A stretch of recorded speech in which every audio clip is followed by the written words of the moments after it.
A guy is suing me for scratching his back and biting his shoulder during sex. He'll be surprised when I show him the tape of our sex, where you can clearly hear him asking, "Come on, hurt me."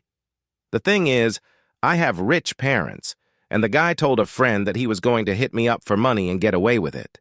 The friend blabbed, and thank him for that. Story 2. Guy, 22 years old. Everything is fine with my health, snowboarder, not a freak, dating a very beautiful deaf-mute girl. Her introduction to my friends and parents was disgusting. Even though it's been 2 years, everyone still thinks I'm a pervert and a freak. I've had a final falling out with my parents recently, but I don't care about it, because I make the already difficult life of my beloved better, and that's why I'm happy. Story 3. In college, a teacher wouldn't give me a B for some reason, and at some point he blurted out that he was a champion at tic-tac-toe. So I asked him to play for a grade. If I won, he'd give me an A. If I lost, he'd give me a 2. How could he know that I was bored to study at school, and instead of studying, I played with myself in tic-tac-toe and knew all the combinations? Anyway, after I won 9-0, he made me answer some topic and finally still put 4. Story 4. I didn't love any of my men. I liked them, but nothing more. I let them love me, and I felt good. Care and attention. But there was no tension.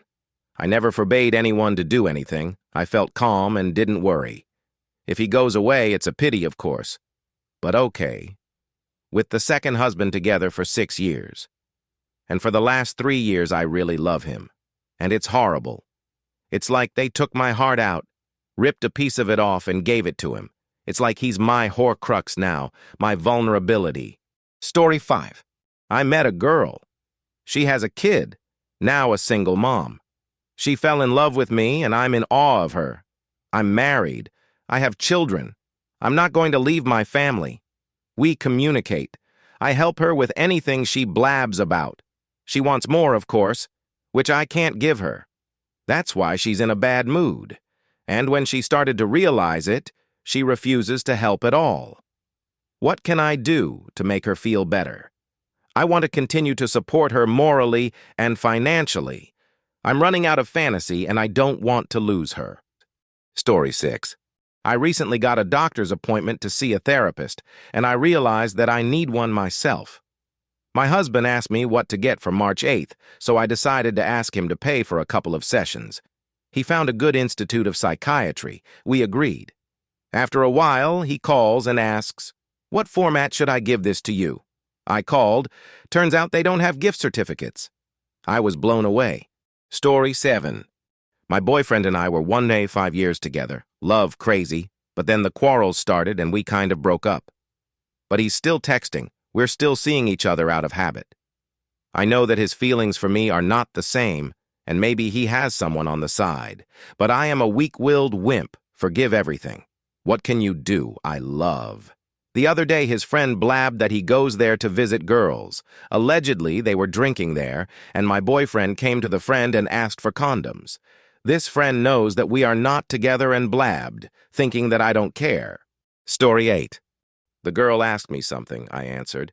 It so happened that I accidentally blabbed about the mistress. The girl didn't even let it slip. Strange, I thought. I came home from work, tried to open the door, but the key does not fit. I call the girl. She doesn't pick up. I catch her at work, ask her what happened, and she changed the lock, gave my stuff to the bums, said she didn't want to see me because she cheated on me. I started asking her to forgive me or at least give me my documents and money, so she threw them away and took the money for herself. I can't get them back. The apartment is hers. Story 9. A young man loves me. He is 6 years older than me, in love with me like a boy. He writes me huge declarations of love, works like a cursed man to make passports and fly abroad for New Year's Eve, paid quite a large sum of money when I lost my wallet. Promised to pay it back, he didn't take it. My cell phone broke recently. He bought me a nice new one for good money. And I'm a fat, little, not very pretty girl. And I honestly don't know what he sees in me.